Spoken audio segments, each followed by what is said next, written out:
ವೀಕ್ಷಕರೇ ನಮಸ್ಕಾರ. ಅಟಲ್ ಒಂದು ನೆನಪು. ಹೌದು, ಭಾರತದ ಮಾಜಿ ಪ್ರಧಾನಿ ಅಟಲ್ ಬಿಹಾರಿ ವಾಜಪೇಯಿಯವರು ಹಸ್ತಂಗತರಾದರು.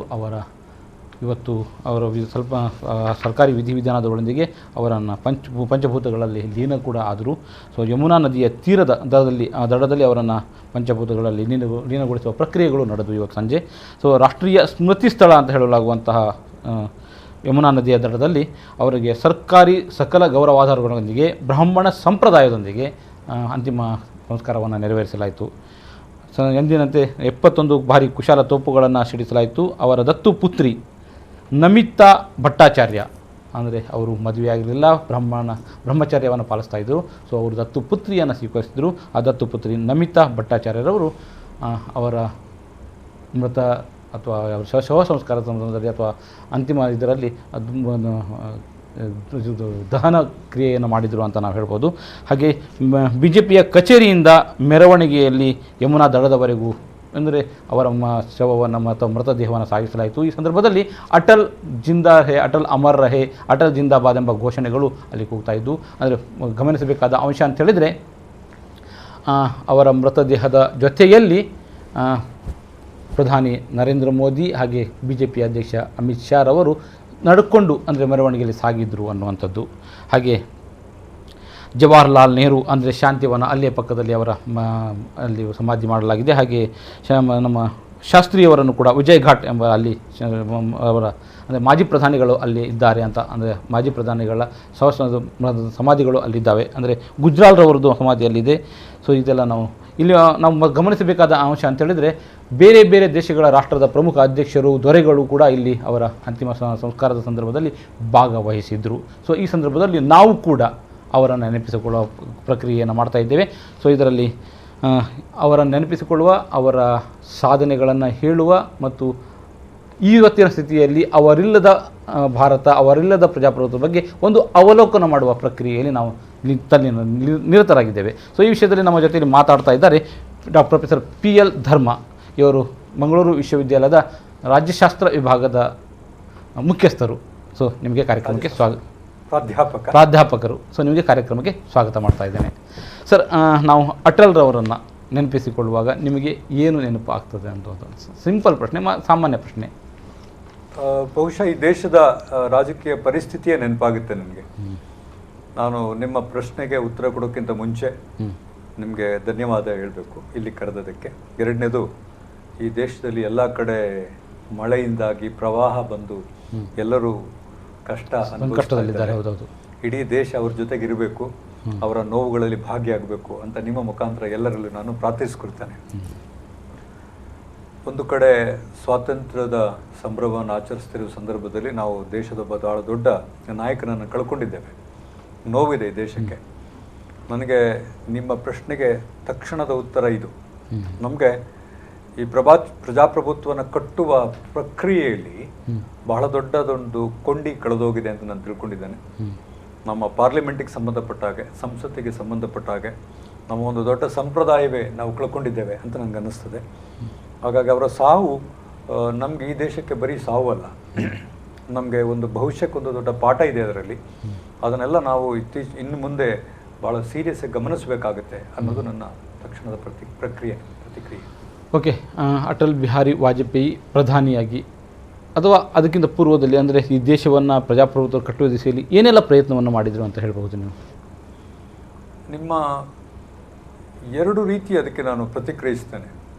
ಒಂದು, ಅಟಲ್ ಬಿಹಾರಿ ವಾಜಪೇಯಿ ಒಬ್ಬ ವ್ಯಕ್ತಿಯಾಗಿ ನಾನು ನಿನ್ನೆಯಿಂದ ಅವರಿಗೆ ಹುಷಾರಿಲ್ಲ ಅಂತ ಗೊತ್ತಾದ ಮೇಲೆ ನಮ್ಮ ಮಾಧ್ಯಮದ ಮಿತ್ರರೆಲ್ಲರೂ ಕೂಡ ಪ್ರಿಂಟ್ ಮೀಡಿಯಾ ಮತ್ತು ಆಡಿಯೋ ವಿಜುವಲ್ ಮೀಡಿಯಾದಲ್ಲೆಲ್ಲ ಅವರ ಬಗ್ಗೆ ಚರ್ಚೆ ನಡೀತಾ ಇತ್ತು. ಪ್ರತಿಯೊಬ್ಬರು ಅವರನ್ನು ವಾಗ್ಮಿ, ದೊಡ್ಡ ಕವಿ ಮತ್ತು ಬಹಳ ದೊಡ್ಡ ಸಂಸದೀಯ ಪಟು ಅಂತೆಲ್ಲ ಒಂದು ಟೈಟಲ್ ಕೊಟ್ಕೊಂಡು ಅವರ ಹತ್ರ ನಾನು ಬಹಳ ಚುಟುಕಾಗಿ ಅವರ ಬಗ್ಗೆ, ಅವರ ವ್ಯಕ್ತಿತ್ವ ವಿಷಯವನ್ನು ನಿಮಗೆ ಹೇಳಬೇಕು ಅಂತ ಇಷ್ಟಪಡ್ತೇನೆ. ಅಟಲ್ಜಿ ನಮಗೆ ಗೊತ್ತಿದ್ದ ಹಾಗೆ ಕೇವಲ ಕವಿ ಮತ್ತು ಒಬ್ಬ ವಾಗ್ಮಿ ಮಾತ್ರ ಆಗಿರಲಿಲ್ಲ. ಈ ದೇಶದ ಎಲ್ಲ ಸಮಸ್ಯೆಗಳನ್ನು ತಿಳ್ಕೊಂಡಿದ್ದಂಥ ಅತ್ಯಂತ ಕಡಿಮೆ ಜನರಲ್ಲಿ ಅಟಲ್ಜಿ ಒಬ್ಬರಾಗಿದ್ದರು. ಮತ್ತು ಈ ದೇಶದ ಭವಿಷ್ಯ ಹೇಗಿರಬೇಕು ಅನ್ನೋದನ್ನು ಬಹಳ ಗಂಭೀರವಾಗಿ ಪರಿಗಣಿಸಿದ್ರು ಅಂತ ನನಗೆ ಅನ್ನಿಸ್ತದೆ. ಮತ್ತು ಅನ್ನಿಸೋದು ಮಾತ್ರ ಅದು ವಾಸ್ತವ ಕೂಡ. ಹಾಗಾಗಿ ಅವರಿಗೆ ಅವರ ಚರಿತ್ರೆ ಗೊತ್ತಿತ್ತು, ಈ ದೇಶದ ಚರಿತ್ರೆ ಗೊತ್ತಿತ್ತು, ಈ ದೇಶದಲ್ಲಿ ಈಗ ಪ್ರಸ್ತುತ ಆಗು ಹೋಗುವ ಅವರ ಕಾಲದಲ್ಲಿ ಅದು ಗೊತ್ತಿತ್ತು, ನಂತರ ಭಾರತ ಹೇಗಿರುತ್ತೆ ಅನ್ನೋದು ಗೊತ್ತಿದ್ದರಿಂದಲೇ ಅವರ ಮಾತು ಬಹಳ ಬಹಳ ಗಡುಸಾಗಿತ್ತು. ಅವರ ಮಾತುಗಳಲ್ಲಿ ಚರಿತ್ರೆ ಇತ್ತು, ವರ್ತಮಾನ ಇತ್ತು, ಅವರ ಮಾತುಗಳಲ್ಲಿ ಭವಿಷ್ಯ ಇತ್ತು. ಹಾಗಾಗಿ ಅವರು ಬರೀ ವಾಗ್ಮಿ ಆಗಿರಲಿಲ್ಲ, ಮಾತುಗಾರ ಮಾತ್ರ ಆಗಿರಲಿಲ್ಲ, ಇಡೀ ದೇಶವನ್ನು ಒಟ್ಟಿಗೆ ತಗೊಂಡು ಹೋಗುವ ಒಂದು ಕಲ್ಪನೆ ಇತ್ತು ಅವರಿಗೆ. ರಾಷ್ಟ್ರ ಹೇಗಿರಬೇಕು, ಜನ ಹೇಗಿರಬೇಕು, ನನ್ನ ಜನ ಹೇಗಿರಬೇಕು, ಈ ದೇಶದಲ್ಲಿ ಸಮುದಾಯಗಳು ಹೇಗಿರಬೇಕು, ಸಮುದಾಯ ನಡುವೆ ಸಂಬಂಧ ಹೇಗಿರಬೇಕು ಅನ್ನೋದು ಗೊತ್ತಿದ್ದರಿಂದಲೇ ವಾಜಪೇಯಿ ಅವರು ಬಹಳ ದೊಡ್ಡ ಸಂಸತ್ತಿನಲ್ಲಿ ಪಟು ಆಗಿದ್ರು ಅಂತ ಎಲ್ಲರೂ ಹಿರಿಯರು ಹೇಳ್ತಾರೆ. ಬಟ್ ಅದನ್ನು ನಾನು ಒಪ್ಕೊಳ್ತೇನೆ. ಒಂದು. ಎರಡನೇದು, ಅಟಲ್ಜಿ ಅವರು ನಮಗೆಲ್ಲರಿಗೂ ಹತ್ರ ಯಾಕೆ ಆಗ್ತಾರೆ ಅಂತಂದರೆ, ಒಂದು ಅವರು ಪೊಲಿಟಿಕಲ್ ಸೈನ್ಸ್ ಅವರು ಮಾತ್ರ ಆಗಿರಲಿಲ್ಲ, ಪೊಲಿಟಿಕಲ್ ಸೈನ್ಸ್ನಲ್ಲಿ ಸ್ನಾತಕೋತ್ತರ ಪದವಿ ಪಡೆದವರು ಮಾತ್ರ ಆಗಿರಲಿಲ್ಲ, ಹಾಗಾಗಿ ನಾವು ತುಂಬ ಹತ್ರ ಆಗ್ತೇವೆ ಅಂತಲ್ಲ. ಅವರಿಗೆ ಈ ದೇಶದ ಬಗ್ಗೆ ಒಂದು ಬಹಳ ಒಳ್ಳೆಯ ಕಲ್ಪನೆ ಇತ್ತು. ಈ ದೇಶ ಪ್ರಜಾಪ್ರಭುತ್ವ ಆಗಿರಬೇಕು, ಈ ದೇಶದಲ್ಲಿ ಜಾತ್ಯತೀತ ಇರಬೇಕು ಅಂತ ಆಲೋಚನೆ ಮಾಡಿದಂಥ ಕೆಲವು ಜನರಲ್ಲಿ ಅಟಲ್ಜಿ ಒಬ್ಬರು. ಅವರು ಇಡೀ ದೇಶದಲ್ಲಿ ಎಷ್ಟೇ ಕಷ್ಟ ಬಂದರೂ ಅದನ್ನೆಲ್ಲ ನಾವು ಸಹಿಸ್ಕೊಳ್ತೇವೆ, ಯಾಕಂತಂದ್ರೆ ನಾವು ಪ್ರಜಾಪ್ರಭುತ್ವದಲ್ಲಿದ್ದೇವೆ ಮತ್ತು ಯಾಕಂದ್ರೆ ನಾವು ಜಾತ್ಯತೀತ ರಾಷ್ಟ್ರ ಅಂತ ಪ್ರತಿ ಸಾರಿ ಹೇಳ್ತಾ ಇದ್ರು. ಅದು ನಮಗೆ ಈ ಥರ ಮಾತಾಡುವಾಗ ನಮಗೆ ಗೂಸ್ ಬಂಬ್ಸ್ ಬರ್ತದೆ. ಯಾಕೆಂತಂದ್ರೆ ಸಾಕಷ್ಟು ಸಮಸ್ಯೆಗಳಿದ್ದಾವೆ ನಮಗೆ, ಮತ್ತು ಸಮಸ್ಯೆ ಇಲ್ಲದಿರುವ ದೇಶ ಯಾವುದೇನಿಲ್ಲ. ಆದರೆ ನಮ್ಮ ದೇಶ ಎಷ್ಟೇ ಸಮಸ್ಯೆ ಇದ್ರೂ ನಾವು ಅದನ್ನು ತಳ್ಕೊಳ್ತೇವೆ, ಯಾಕಂತಂದ್ರೆ ನಾವು ಇವತ್ತಿಗೂ ಕೂಡ ಜಾತ್ಯತೀತದ ರಾಷ್ಟ್ರ ಅಂತ ಹೇಳ್ತಾ ಇದ್ದದ್ದು ಬಹಳ ಸಂತೋಷದ ವಿಷಯ ನಮಗೆ ಅದು. ಹಾಗಾಗಿ ಅವ್ರಿಗೆ ಗೊತ್ತಿತ್ತು ನಮ್ಮ ಸಮುದಾಯಗಳೆಲ್ಲ ಒಟ್ಟಿಗೆ ಇರಬೇಕು, ನಮ್ಮ ಸಮುದಾಯಗಳನ್ನೆಲ್ಲ ನಾವು ಇನ್ವಾಲ್ವ್ ಮಾಡಬೇಕು, ದೇಶ ಕಟ್ಟಬೇಕು. ನಾವು ದೇಶ ಕಟ್ಟುವಾಗ ಪ್ರತಿಯೊಬ್ಬ ಮೇಲಿನಿಂದ ಕೆಳಗಿನಿರೋ ಪ್ರತಿಯೊಬ್ಬರು ಅದರಲ್ಲಿ ಭಾಗಿಯಾಗಬೇಕು ಅನ್ನೋ ಒಂದು ಬಹಳ ದೊಡ್ಡ ಕನಸಿತ್ತು. ಹಾಗಾಗಿ ಎಲ್ಲರಿಗೂ ಪ್ರೀತಿ ಇತ್ತು, ಯಾವ ಸಮುದಾಯದವರಾಗಲಿ, ಯಾವ ಈ ಸಂದರ್ಭದಲ್ಲಿ ಇದು ಪ್ರಸ್ತುತವೋ ಅಥವಾ ನೀವು ಇದಕ್ಕೆ ಉತ್ತರಿಸಲಿಕ್ಕೆ ಸಾಧ್ಯ ಇದೆಯೋ ಅಂತ ನನಗೆ ಗೊತ್ತಿಲ್ಲ. ಅದು ನಾನು ಪ್ರಶ್ನೆಯನ್ನು ಕೇಳಿಬಿಡ್ತೇನೆ. ಯಾಕಂದರೆ ಅಟಲ್ ಬಿಹಾರಿ ವಾಜಪೇಯಿ ಎಲ್ಲರೂ ಒಪ್ಪುವ ನಾಯಕ ಹೌದು, ಆದರೂ ಕೂಡ ಸಂಘ ಪರಿವಾರದ ಹಿನ್ನೆಲೆಯಿಂದ ಬಂದವರು.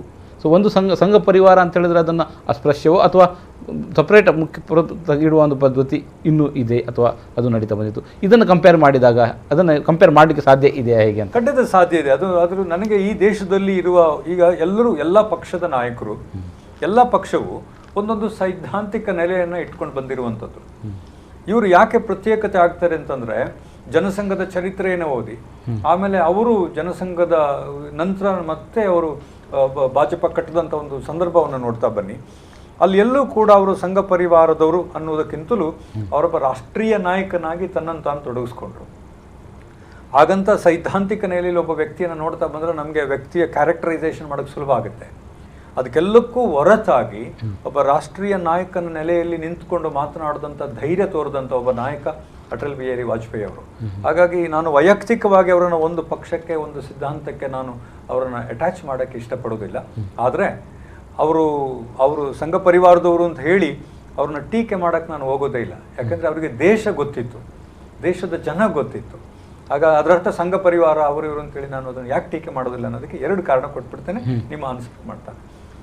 ನೀವು ಅವರ ಎಲ್ಲ ಪಾರ್ಲಿಮೆಂಟ್ನಲ್ಲಿ, ಸಂಸತ್ತಿನಲ್ಲಿ ಮಾಡಿರುವ ಭಾಷಣಗಳನ್ನು ನೋಡಿ, ಮತ್ತು ಈ ದೇಶದ ಜನರನ್ನು ಉದ್ದೇಶಿಸಿ ಮಾಡಿದಂಥ ಭಾಷಣಗಳನ್ನು ನೋಡಿ, ಯಾವ ಸಮುದಾಯವನ್ನು, ಯಾವ ಜನರನ್ನು, ಯಾವ ಪಕ್ಷದವರನ್ನು ಕೂಡ ಅವರು ತಮ್ಮ ಬಹಳ ದೊಡ್ಡ ಮಾತುಗಾರ. ಆ ಮಾತುಗಳಲ್ಲಿ ಪ್ರೀತಿ ತೋರಿ ಮಾತಾಡಿದ್ರೆ ಹೊರತು ಯಾರಲ್ಲೂ ಕೂಡ ದ್ವೇಷವನ್ನು ಇಟ್ಕೊಂಡು ಮಾತಾಡಿದವರಲ್ಲ ಅವರು.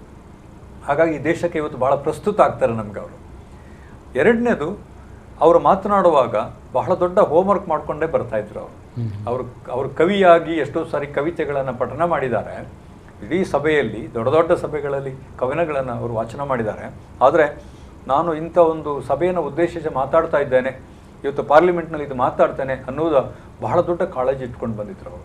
ಆ ಕಾರಣಕ್ಕಾಗಿ ತಮ್ಮ ಮಾತುಗಳಲ್ಲಿ ಎಲ್ಲೂ ತಪ್ಪಿಲ್ಲ, ತಮ್ಮ ಭಾಷೆಯನ್ನು ತೊಡಕಾಗಿ ಮಾಡ್ಕೊಂಡಿಲ್ಲ ಅವರು, ತಮ್ಮ ಆಲೋಚನೆಗಳಲ್ಲಿ ಎಲ್ಲೂ ಕಾಂಟ್ರಡಿಕ್ಟ್ ಮಾಡ್ಕೊಂಡಿಲ್ಲ ಅವರು. ಯಾವುದೇ ಸಂದರ್ಭದಲ್ಲಿ ಈ ದೇಶದ ಜನರನ್ನು, ಈ ದೇಶವನ್ನು, ಈ ರಾಷ್ಟ್ರವನ್ನು ಬಿಟ್ಟಂತೆ ವಾಜಪೇಯಿ ಅವರು ಮಾತಾಡಲಿಲ್ಲ. ಹಾಗಾಗಿ ಭಾಳ ದೊಡ್ಡ ಮನುಷ್ಯ.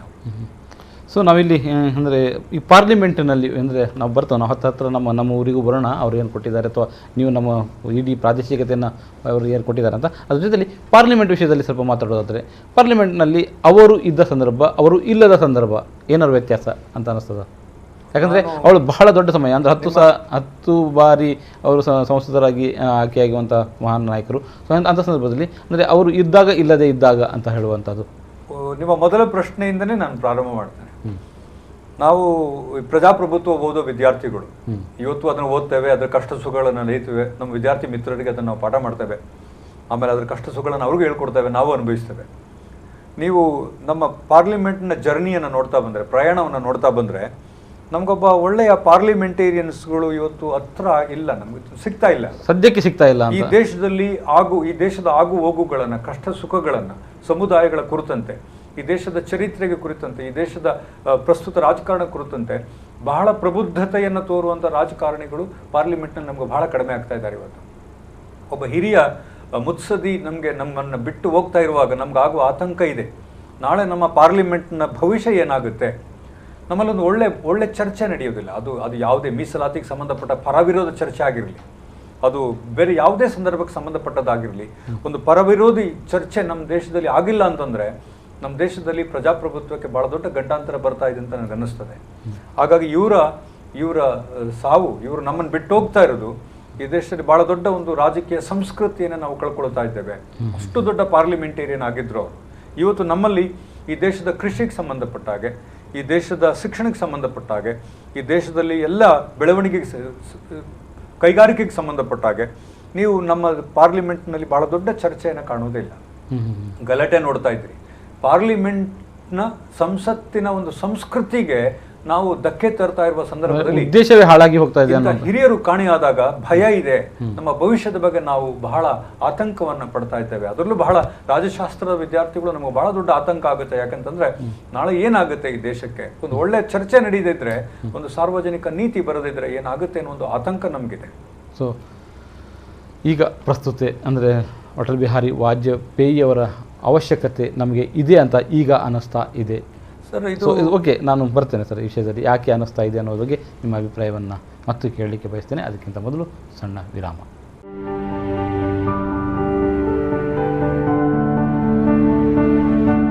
ವೀಕ್ಷಕರೇ, ನಾವು ಮಾತಾಡ್ತಿದ್ದೇವೆ ಅಟಲ್ ಒಂದು ನೆನಪು. ಹೌದು, ನಾವು ದೇಶದ ಮಾಜಿ ಪ್ರಧಾನಿ ಅಟಲ್ ಬಿಹಾರಿ ವಾಜಪೇಯಿಯವರನ್ನು ಕಳೆದುಕೊಂಡಿದ್ದೇವೆ ಅಂತ ಹೇಳ್ತಾ ಇದ್ದಾರೆ ಧರ್ಮರವರು. ನನಗೂ ಕೂಡ ಹಾಗೆ ಅನ್ನಿಸ್ತಾ ಇದೆ. ಇಡೀ ದೇಶ ಕೂಡ ಅದೇ ಮನಸ್ಥಿತಿಯಲ್ಲಿ ಇದೆ ಅಂದ್ಕೊಳ್ತೇನೆ ನಾನು. ಸೊ ಇಲ್ಲಿ ನೀವು ಆಗಲೇ ಹೇಳ್ತಾ ಇದ್ರಿ, ಅವರು ಸಂಘ ಪರಿವಾರದ ಒಟ್ಟಿಗೆ ಇದ್ದರೂ ಅದಕ್ಕೆ ಪ್ರತ್ಯೇಕವಾಗಿ ನಿಲ್ತಾರೆ ಅದಕ್ಕಿಂತ ಅಂತ. ಅಂದರೆ ಎಲ್ಲರನ್ನೂ ಒಟ್ಟಿಗೆ ತೆಗೆದುಕೊಂಡು ಹೋಗುವ ನೀತಿ ಈ ಬಗ್ಗೆ ಏನು ಹೇಳ್ತೀರಿ ಅಂತ? ನಮ್ಮಲ್ಲಿ ನಾವು ಬಹುಪಕ್ಷ ಪದ್ಧತಿಯನ್ನು ಒಪ್ಕೊಂಡಿರುವವರು. ಹಾಗಾಗಿ ನಾನೀಗಾಗಲೇ ಹೇಳಿದಾಗ ಒಂದು ಪಕ್ಷಕ್ಕೊಂದು ಸಿದ್ಧಾಂತ ಇದೆ. ಆದರೆ ಒಂದು ಪಕ್ಷ ಅಧಿಕಾರಕ್ಕೆ ಬಂದ ಮೇಲೆ ಅವರು ಈ ದೇಶದ ಆಸ್ತಿ ಆಗ್ತಾರೆ. ತಮಗೆ ಗೊತ್ತಿರುವಾಗ ಅದು ಯಾವುದೇ ಪಕ್ಷ ಆಗಿರಲಿ, ಒಬ್ಬ ಪ್ರಧಾನಮಂತ್ರಿ ಆದಮೇಲೆ ಅವರು 13 ದಿವಸ ಅಧಿಕಾರದಲ್ಲಿದ್ದಾಗ, 13 ತಿಂಗಳ ಅಧಿಕಾರದಲ್ಲಿದ್ದಾಗ, ಮತ್ತೆ 5 ವರ್ಷ ಅಧಿಕಾರವನ್ನು ಮಾಡಿದಾಗ, 9 ಸರಿ ಪಾರ್ಲಿಮೆಂಟಿಗೆ ಅವರು ಆಯ್ಕೆ ಆದಾಗಲೂ ಕೂಡ ಅವರು ಈ ದೇಶದ ಒಬ್ಬ ನಾಯಕನಾಗಿ ಗುರುತಿಸ್ಕೊಂಡ್ರೆ ಹೊರತು ನಾನು ಇಂಥವ್ರಿಗೋಸ್ಕರ ಕೆಲಸ ಮಾಡ್ತಾ ಇದ್ದೀನಿ ಅಂತ ಎಲ್ಲೂ ಹೇಳಿಲ್ಲ. ಬಹುಶಃ ನನ್ನ ತಪ್ಪು ಗೊತ್ತಿಲ್ಲ ನನಗೆ, ಅದು ಇಲ್ಲ ನಾನು ಮಾಡ್ತಾ ಇದ್ದೀನಿ ತಪ್ಪು ಹೇಳ್ತಾ ಇದ್ದೀನಿ ಅಂತ ಯಾರಾದರೂ ಹೇಳಿದ್ರೆ ನಾನು ಕರೆಕ್ಟ್ ಮಾಡ್ಕೋತೀನಿ. ಒಬ್ಬ ಪ್ರಧಾನಮಂತ್ರಿಯಾಗಿ ನಾನು ಈ ಸಮುದಾಯ ಜೊತೆಗಿದ್ದೇನೆ, ಈ ಪಾರ್ಟಿ ಜೊತೆಗಿದ್ದಾನೆ ಅಂತ ಹೇಳ್ಕೊಂಡ ಮಾತುಗಳು ನನಗೆ ನೆನಪಿಲ್ಲ. ಬಹಳ ವಿಶೇಷವಾದ ವ್ಯಕ್ತಿತ್ವ ಅವರದ್ದು. ಯಾಕೆಂತಂದರೆ ಅವರಿಗೆ ದೇಶ ಮಾತ್ರ ಪ್ರಮುಖ ಆಗಿತ್ತು. ದೇಶದ ರಕ್ಷಣೆ ಇರ್ಬೋದು, ಮತ್ತು ದೇಶವನ್ನು ಬೇರೆ ವಿದೇಶಗಳಲ್ಲಿ ಹೇಗೆ ಪ್ರೊಜೆಕ್ಟ್ ಮಾಡಿಕೊಳ್ಬೇಕು ಅನ್ನೋದು ಅವ್ರಿಗೆ ಬಹಳ ಪ್ರಮುಖ ಇತ್ತು. ಆ ಪ್ರೊಜೆಕ್ಟ್ ಮಾಡ್ಕೊಂಡು ವಿಶ್ವ ನಾಯಕ ಮಾಡಬೇಕು ಭಾರತವನ್ನು ಅನ್ನೋದಿತ್ತು ಅವ್ರಿಗೆ. ಇಡೀ ದೇಶವನ್ನೇ ನಾನು ಪ್ರಪಂಚಕ್ಕೆ ತೋರಿಸ್ಬೇಕು ಅಂತಂದಿತ್ತು. ಆದರೆ ತೋರಿಸೋದು ಅಂತಂದರೆ ಬರೀ ಒಂದು ಶಕ್ತಿ ಮಾತ್ರ ಅಲ್ಲ, ಎಲ್ಲ ಆಂತರಿಕವಾದ ಎಲ್ಲ ವ್ಯವಸ್ಥೆಯನ್ನು ಸರಿ ಮಾಡಿಕೊಂಡು ಈ ಪ್ರಪಂಚಕ್ಕೆ ದೇಶವನ್ನು ತೋರಿಸಬೇಕು ಅಂತ ಒಂದು ಬಹಳ ದೊಡ್ಡ ಮಹದಾಸೆ ಇತ್ತು. ಅದಕ್ಕೆ ಅಡಿಪಾಯ ಹಾಕಿದ್ರು. ಆ ನಂತರ ಬಂದ ಎಲ್ಲ ದೇಶದ ನಾಯಕರುಗಳು, ಹಿರಿಯ ನಾಯಕರುಗಳು ಅದಕ್ಕೆ ಸಪೋರ್ಟ್ ಮಾಡಿದ್ದು ಈ ದೇಶದಲ್ಲಿ ಭಾಳ ದೊಡ್ಡ ವಿಷಯ. ನೀವು ಪಕ್ಷವನ್ನು ಮರೆತು, ಪಕ್ಷಭೇದವನ್ನು ಮರೆತು ಅಟಲ್ ಬಿಹಾರಿ ವಾಜಪೇಯಿ ಅವರು ಮಾಡಿದಂಥ ಕಾರ್ಯಕ್ರಮಗಳಿಗೆ ಕೈ ಜೋಡಿಸಿದಂಥ ಒಂದು ಘಟನೆ ಇದೆಯಲ್ಲ, ಅದು ಭಾಳ ದೊಡ್ಡದು. ಅದರ ಜೊತೆಗೆ ಆ ಕಾಲಕ್ಕೆ ನಮಗೆಲ್ಲರಿಗೂ ಆಶ್ಚರ್ಯ ಆದರೂ ಬಹಳ ಸಂತೋಷದ ಚರಿತ್ರೆಯಲ್ಲಿ ಆ ಪುಟಗಳಲ್ಲಿ ಸೇರಿಕೊಂಡಿರುವಂಥದ್ದು ನಮ್ಮ ರಾಷ್ಟ್ರಪತಿಯಾಗಿದ್ದವರು. ನಿಮಗೆ ಗೊತ್ತಿರಬೇಕು ನಮ್ಮ ದೇಶ ಯಾವ ಥರದ ಒಂದು ಮೈಲಿಗಲ್ಲನ್ನು ಸಾಧಿಸಿತು ಪೋಖ್ರಾನ್ ಇದಾದಾಗ ಅಂಥೇಳಿ. ಹಾಗಾಗಿ ನಮಗೆ ನಮ್ಮ ರಾಷ್ಟ್ರಪತಿ ಕಲಾಂ ಅವರು ನೆನಪಾಗ್ತಾರೆ. ಒಂದು ಕಡೆ ನಾವು ಅಟಲ್ ಬಿಹಾರಿ ವಾಜಪೇಯಿ ಅವರನ್ನು ನೆನಪಿಸಿಕೊಂಡ ಸಂದರ್ಭದಲ್ಲಿ ಸಹಜವಾಗಿ ಕಲಾಂ ಕೂಡ ನಮ್ಮ ನೆನಪಿಗೆ ಬಂದೇ ಬರ್ತಾರೆ. ಈ ಎರಡೂ ನಾಯಕರು ಏಕಕಾಲದಲ್ಲಿ ಕೂತ್ಕೊಂಡು ಆಲೋಚನೆ ಮಾಡಿದ್ದು ದೇಶದ ಬಗ್ಗೆ, ಪಕ್ಷದ ಬಗ್ಗೆ ಅಲ್ಲ, ಈ ದೇಶದ ಬಗ್ಗೆ, ಈ ಜನರ ಬಗ್ಗೆ, ಅಭಿವೃದ್ಧಿಯ ಬಗ್ಗೆ. ಏನು ಅಂದ್ರೆ ವೈಜ್ಞಾನಿಕ ಬೆಳವಣಿಗೆ ಅಂದ್ರೆ ನಾವು ವಿಶ್ವದಲ್ಲಿ ಹೇಗೆ ಇರಬೇಕು ಅನ್ನೋ ಬಗ್ಗೆ ಅದು ಬಹಳ ದೊಡ್ಡ ಕಲ್ಪನೆ ಹೌದು. ಅದು ಬಹಳ ದೊಡ್ಡ ಕಲ್ಪನೆ. ಇಡೀ ಭವಿಷ್ಯವನ್ನ ರೂಪಿಸುವ ಒಂದು ಕಾಲ ಇತ್ತಲ್ಲ, ಅದು ಬಹಳ ದೊಡ್ಡ ವಿಷಯ ಅದು ಈ ದೇಶಕ್ಕೆ. ಸೊ ಅಂಥ ಒಂದು ರೂಪವನ್ನು ನಮಗೆ ಕೊಟ್ಟಿದ್ದಾರೆ ಅಂತ. ಖಂಡಿತ ಕೊಟ್ಟಿದ್ದಾರೆ. ಮತ್ತು ಈ ಪ್ರಜಾಪ್ರಭುತ್ವ ವ್ಯವಸ್ಥೆ ಮತ್ತು ಇಲ್ಲಿ ಜಾತ್ಯತೀತ ಈ ಬಗ್ಗೆ ಮಾತಾಡ್ತಾ ಇರ್ತೇವೆ ನಾವು. ರೈಟ್. ಸೊ ಈ ವಿಷಯವನ್ನು ಮಾತಾಡುವಾಗ ಅಟಲ್ರನ್ನು ಎಲ್ಲಿಗೆ ತಂದು ನಿಲ್ಲಿಸ್ತೀರಿ ನೀವು ಅಂತ? ನೋಡಿ, ಅದು ನಾನು ನಿಮ್ಗೆ ಆಗ್ಲೇ ಹೇಳ್ದಂಗೆ ಈ ದೇಶದ ನಾಯಕ ಆಗಿರೋರನ್ನ ಅಥವಾ ನಾಯಕತ್ವನ ಯಾರೇ ವಹಿಸ್ಕೊಂಡಿದ್ರು ಅವ್ರಿಗೆ ಇಮಿಡಿಯೇಟ್ ಟ್ಯಾಗ್ ಕೊಡಬಾರ್ದು. ನಾವು ಒಂದು ಟ್ಯಾಗ್ ಮಾಡಿ ಅವ್ರನ್ನ ಒಂದು ಕಡೆ ಕೂರಿಸ್ಕೊಂಡು ಬಿಡಬಾರ್ದು. ಆಗ ಕೂರಿಸ್ಕೊಂಡು ಬಿಟ್ರೆ ಅವರಲ್ಲಿದ್ದ ಎಲ್ಲ ಪ್ರಮುಖ ಅಂಶಗಳನ್ನು ನಾವು ಅರ್ಥ ಮಾಡ್ಕೊಂಡಿಲ್ಲ ಅಂತ ಅನ್ನಿಸ್ತದೆ. ನಾವಿನ್ನೂ ಅಟಲ್ ಬಗ್ಗೆ ಓದಬೇಕಾಗಿದೆ. ಅಟಲ್ಜಿಯ ಸಾಧನೆಗಳನ್ನು ಮಕ್ಕಳಿಗೆ ಹೇಳ್ಕೊಡ್ಬೇಕಾಗಿದೆ, ದೇಶಕ್ಕೆ ಹೇಳ್ಕೊಡ್ಬೇಕಾಗಿದೆ. ಪ್ರಜಾಪ್ರಭುತ್ವ ಅವರ ಉಸಿರಾಗಿತ್ತು. ಇದನ್ನು ನಾನು ಯಾವತ್ತೂ ಹೇಳ್ತೇನೆ, ಪ್ರಜಾಪ್ರಭುತ್ವ ಅವರ ಉಸಿರಾಗಿತ್ತು. ಈ ದೇಶ ಬೆಳಿಬೇಕು ಅಂತಂದರೆ ಈ ದೇಶದ ಪ್ರತಿಯೊಬ್ಬ ಪ್ರಜೆ ಮಾತಾಡಬೇಕು ಅನ್ನೋದು ಅವ್ರಿಗಿತ್ತು. ಅವರ ಕವಿತೆಗಳಲ್ಲಿರುವ ಕೆಲವು ಸಾಲುಗಳನ್ನು ನೋಡಿ ಅವರು ಅಲ್ಲಿ ಧ್ವನಿ ಯಾರಿಗಿಲ್ವೋ, ವಾಯ್ಸ್ಲೆಸ್ ಅಂತ ನಾವೇನು ಕರಿತೇವೆ, ಆ ಥರದ ವಾಯ್ಸ್ನ ಬಗ್ಗೆ ಅವರು ಮಾತಾಡ್ತಾ ಇದ್ರು. ಅವರ ಕವಿತೆಯ ಸಾರವೇ ಅದಾಗಿತ್ತು.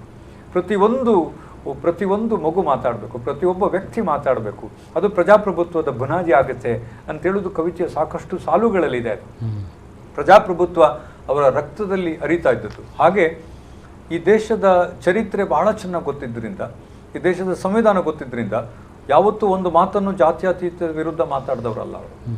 ಮತ್ತು ಅವ್ರ ಇಡೀ ದಿನಚರಿಯನ್ನು ನೀವು ನೋಡ್ತಾ ಬಂದರೆ ಜಾತ್ಯತೀತ ಪರವಾಗೇ ಮಾತಾಡಿದವರು, ಅದು ಕೆಲಸ ಮಾಡಿದವರು. ಅವರು ಪಾರ್ಲಿಮೆಂಟ್ನಲ್ಲಿ ತಗೊಂಡ ಎಲ್ಲ ನಿರ್ಣಯಗಳನ್ನು ನಾವು ನೋಡ್ತಾ ಬಂದರೆ, ಅದು ಇಡೀ ನೀವು ಪಾರ್ಲಿಮೆಂಟ್ ಲೈಬ್ರರಿಗೆ ಹೋಗಿ ಅದನ್ನು ನೀವು ವರ್ಕೌಟ್ ಮಾಡ್ತಾ ಬಂದರೆ ನಿಮಗೆ ಗೊತ್ತಾಗುತ್ತೆ ಅಟಲ್ ಬಿಹಾರಿ ವಾಜಪೇಯಿ ಅವರು ಈ ದೇಶಕ್ಕೆ ಬಹಳ ಗಂಭೀರವಾಗಿ, ಪರ್ಟಿಕ್ಯುಲರ್ಲಿ ಜಾತ್ಯತೀತಕ್ಕೆ ಸಂಬಂಧಪಟ್ಟ ಹಾಗೆ, ಸೆಕ್ಯುಲರಿಸಮ್ಗೆ ಸಂಬಂಧಪಟ್ಟ ಹಾಗೆ ಬಹಳ ದೊಡ್ಡ ಕಾಂಟ್ರಿಬ್ಯೂಷನನ್ನು ಕೊಟ್ಟಿದ್ದಾರೆ ಅನ್ನೋದನ್ನು ಬಹಳ ಧೈರ್ಯವಾಗಿ ನಮಗೆ ಹೇಳಲಿಕ್ಕೆ ಸಾಧ್ಯ ಇದೆ.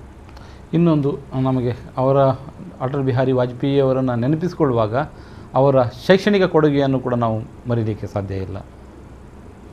ಇದು ಆ್ಯಕ್ಚುಲಿ ಈ ದೇಶದಲ್ಲಿ ನಡೆದಂಥ ಮತ್ತೊಂದು ದೊಡ್ಡ ಕ್ರಾಂತಿ. 6 ವರ್ಷದಿಂದ 14 ವರ್ಷದ ಮಕ್ಕಳಿಗೆ ನಮ್ಮಲ್ಲಿ ಶಿಕ್ಷಣ ಯಾವತ್ತೂ ಚರ್ಚೆ ವಿಷಯ, ತಮಗೆ ಗೊತ್ತಿರಬೇಕು. ಶಿಕ್ಷಣ ಖಾಸಗಿಯಲ್ಲಿರಬೇಕು, ಶಿಕ್ಷಣ ಸಾರ್ವಜನಿಕ ಆಸ್ತಿ ಆಗಿರಬೇಕು ಅನ್ನೋದು ಪ್ರಾರಂಭದಿದ್ದಾದಂಥ ಚರ್ಚೆ. ಆದರೆ ಶಿಕ್ಷಣ ಹೇಗಿರಬೇಕು ಅನ್ನೋದಕ್ಕೆ ಒಂದು ರಾಷ್ಟ್ರೀಯ ನೀತಿಯನ್ನು ಕಾಂಗ್ರೆಸ್ ಸರ್ಕಾರವೂ ಮಾಡಿತ್ತು, ಇಲ್ಲ ಅಂತ ನಾನು ಹೇಳೋದಿಲ್ಲ. ಯಾಕಂದರೆ ರಾಜೀವ್ ಗಾಂಧಿ ನೇತೃತ್ವದಲ್ಲಿ ಒಂದು ಒಳ್ಳೆ ಎಜುಕೇಷನ್ ಪಾಲಿಸಿ ಬಂದಿತ್ತು. ಯಾಕಂದರೆ ಮುಂಚೆನೇ ಒಂದು ಬಹಳ ದೊಡ್ಡ ಬುನಾದಿ ಹಾಕಿ 6 ವರ್ಷದಿಂದ 14 ವರ್ಷ ತನಕ ಕಂಪಲ್ಸರಿ ಎಜುಕೇಷನ್ ಕೊಡಬೇಕು ಅಂತ ಮಾಡಿ ಒಂದು ಬಹಳ ದೊಡ್ಡ ಒಂದು ಕ್ರಾಂತಿಯನ್ನು ರೂಪಿಸಿದವರು ಅಟಲ್ಜಿ ಅವರು. ಅಂದರೆ ಯಾರು ಶಿಕ್ಷಣಕ್ಕೆ ಹೊರತಾಗಿರಲೇಬಾರದು, ನಾನು ಏನು ಕಲೀಲಿಲ್ಲ, ಅನಕ್ಷರಸ್ತೆ ಅನ್ನೋದು ಮತ್ತೊಮ್ಮೆ ನಾವು ವಯಸ್ಕರಿಗೆ ಪಾಠಶಾಲೆಯನ್ನು ತೆರೆಯುವಂಥ ಪರಿಸ್ಥಿತಿ ಬರಬಾರದು ಭವಿಷ್ಯದಲ್ಲಿ ಅನ್ನುವಂಥದ್ದು. ಖಂಡಿತ ಅಂಥದ್ದು ಬರಲಿಕ್ಕೆ ಸಾಧ್ಯವೇ ಇಲ್ಲ. ನಾವು ಇವತ್ತು ಇಂಟೆಗ್ರೇಷನ್ ಬಗ್ಗೆ ಮಾತಾಡ್ತಾ ಇದ್ದೇವೆ. ಇವತ್ತು ನಾವು ಪ್ರತಿಯೊಬ್ಬರು ಒಳಗೊಳ್ಳುವಿಕೆ ಮಾತಾಡ್ತಾ ಇದ್ದೇವೆ. ಪ್ರತಿಯೊಬ್ಬರು ಒಂದು ಅಭಿವೃದ್ಧಿಯ ಪಥದಲ್ಲಿ ಭಾಗಿಯಾಗಬೇಕು ಅಂತ ಮಾಡ್ತಿದ್ದೇವೆ. ಇನ್ಕ್ಲೂಸಿವ್ನೆಸ್ ಅಂತ ಮಾತಾಡ್ತೇವೆ. ಅದನ್ನು ಅಟಲ್ಜಿ ಅವರು ಆವಾಗಲೇ ಬಹಳ ವಿಶೇಷವಾದ ಅವರ ಪದ ಪುಂಜಗಳಲ್ಲಿ ಹೇಳಿದ್ದನ್ನು ನಾನು ಕೇಳಿದ್ದೇನೆ. ಇನ್ಕ್ಲೂಸಿವ್ನೆಸ್ ಅಂತ ನಾವು ಇವತ್ತು ಹೇಳ್ತಾ ಇದ್ದೀವಲ್ಲ, ಅದು ನಮಗೆ ಪ್ರಪಂಚದ ಬೇರೆ ಬೇರೆ ಭಾಗದಿಂದ ಬಂದಿರ್ಬೋದು. ಆದರೆ ನಮ್ಮ ದೇಶದ ಹಿರಿಯ ನಾಯಕರುಗಳಲ್ಲಿ, ಪರ್ಟಿಕ್ಯುಲರ್ಲಿ ಅಟಲ್ಜಿ ಅವರಂಥ ಮಾತುಗಳಲ್ಲಿ ಈ ಇನ್ಕ್ಲೂಸಿವ್ನೆಸ್ ಇತ್ತು. ಕವಿತೆಗಳು ಸುಮ್ಮನೆ ಅವರು ಇನ್ನೊಬ್ಬರನ್ನ ರಂಜಿಸಲಿಕ್ಕೆ ಕವಿತೆ ಬರೆದದ್ದಲ್ಲ. ಈ ದೇಶದ ಭವಿಷ್ಯ ಹೇಗಿರಬೇಕು, ಈ ದೇಶದ ಮಕ್ಕಳು ಹೇಗಿರಬೇಕು, ಈ ದೇಶದ ಪ್ರಕೃತಿ ಹೇಗಿರಬೇಕು, ಈ ದೇಶದಲ್ಲಿ ಶಿಕ್ಷಣ ಹೇಗಿರಬೇಕು, ಭಾವನೆಗಳು ಹೇಗಿರಬೇಕು, ನೋವಾದಾಗ ಅವರ ಕವಿತೆಗಳು ಒಂದು ರಂಜನೆ ಅಲ್ಲ, ಕವಿತೆಗಳು ಒಂದು ಪಾಠವೇ. ಅವರ ಬದುಕನ್ನೇ ಅವರು ಕವಿತೆಯಲ್ಲಿ ಹೇಳಿದರು. ಅವರ ರಾಜಕೀಯ ಅನುಭವಗಳನ್ನು ಬೇರೆ ಬೇರೆ ಮಜಲುಗಳಲ್ಲಿ ಕವಿತೆ ಹೇಳಿದರು. ಇದು ಬಹಳ ಮುಖ್ಯ.